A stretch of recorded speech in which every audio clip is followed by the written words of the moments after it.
We are currently exploring our 22nd country of Singapore. We've already noticed how green the city is despite only being 277 square miles. Today we're going to explore the crown jewel of that effort at the Gardens by the Bay. This sprawling park is an effort to make Singapore a city in a garden, and it has more to offer than just green space.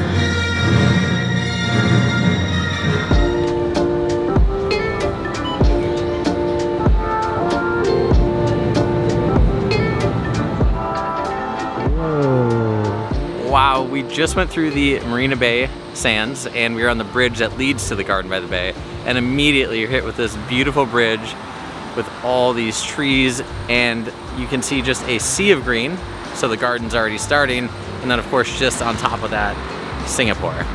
It's beautiful already. Look at this place, it is so freaking pretty. First stop of the day is going to be to the Super Tree Grove.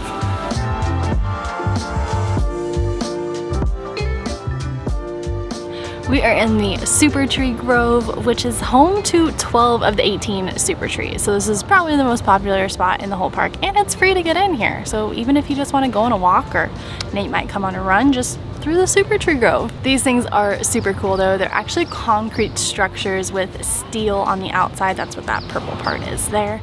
And thousands of plants just growing on the outside. They actually help collect a lot of exhaust, and there's solar panels up at the top. This super tree right here in the middle is the tallest one. It's 50 meters high, and there's actually an observatory, so you can go up to the top of it and see the views over the whole Gardens by the Bay, downtown skyline, etc., etc. His name is Hank? You look real close, you'll see here we got a snail. It's a Hank type of snail. Got two eyes out on his long things on the top of his head, and he's got two smaller ones that he's using to eat. Oh my god, he's so cool.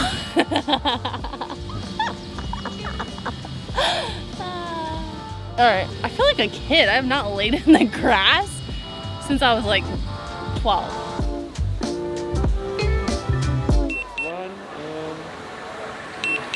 Thank you so much.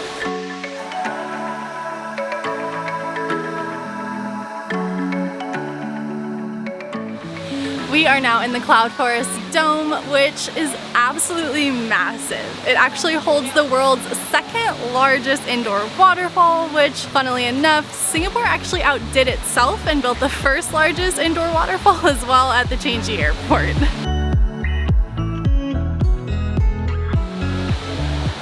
I love this tree.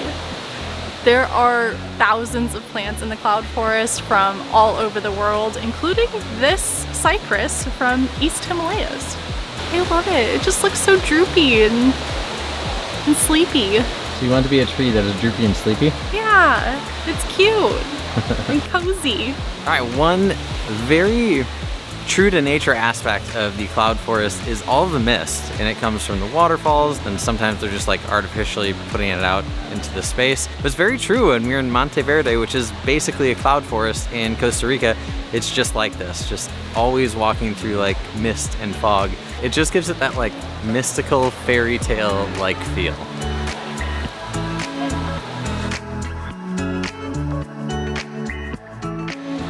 This is the Cloud Walk, and it kind of spirals around the whole main feature with the waterfall all the way back down to the bottom. You get such a cool perspective, not only of the Cloud Forest, but over all of Singapore, including the rest of Gardens by the Bay, Marina Bay Sands Hotel, and the bay out here. It's beautiful. I wish I could like sit here all day and read a book.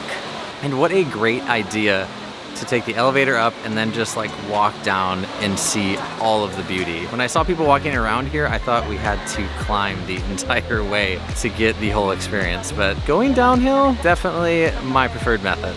One of the ways that they are attempting to make everything sustainable here in the Gardens by the Bay is they have these sensors built into the top that will automatically expand the sails to shade the area in here, because these plants can't get too hot, otherwise they'll die. And instead of using like air conditioning or any water-based systems, they're more sustainably using sails to shade them.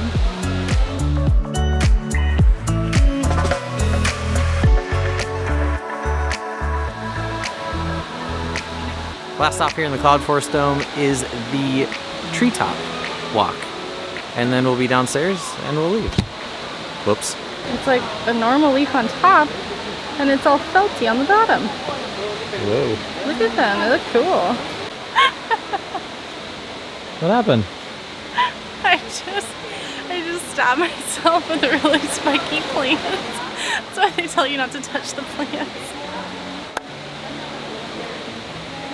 It's so spiky, look at it. I just went bam.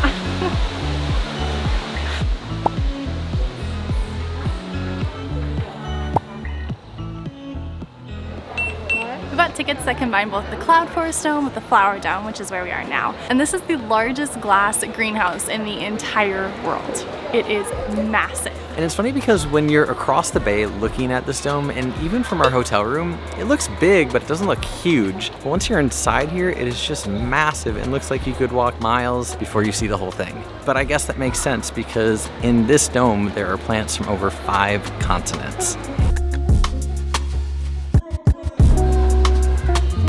Maybe it's just like the American in me, but in Gardens by the Bay, the Cloud Walk, and now in the Flower Dome, there's like not a lot of vending, even to get like a bottle of water. But I think that's a good thing. It just surprises me at the same time.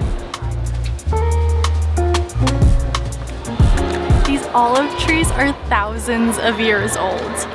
They're huge. I've never seen an olive tree with such a fat trunk. After walking through Gardens by the Bay all day, it really reminds me of Central Park. It's so pretty. And now all there's left to do is to see this place at night. Okay, not nighttime, but it turns out we have one more thing to do.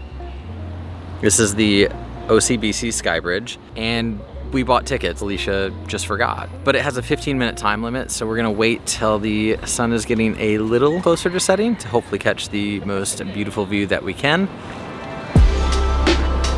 Wow, it's beautiful up here. We're 22 meters high on a couple of the super trees here, and this pathway just walks between them like above the whole garden. It's kind of crazy.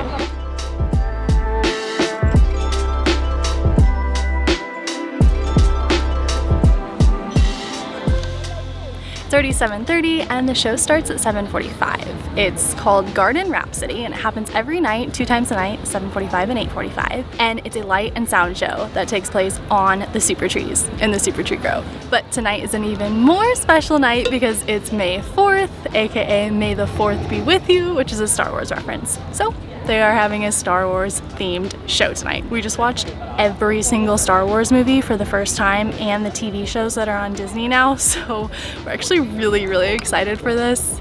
And they actually just let you kind of sit wherever. I heard the best way to watch it is laying down, so we brought our blanket and are just going to be laying down in the middle, and people are starting to fill in now that it's really close, but it's really not too crowded. We were able to find a great spot only 15 minutes before the show. Tonight, the force is strong with the saber trees as it takes you on a journey to the light and the dark side.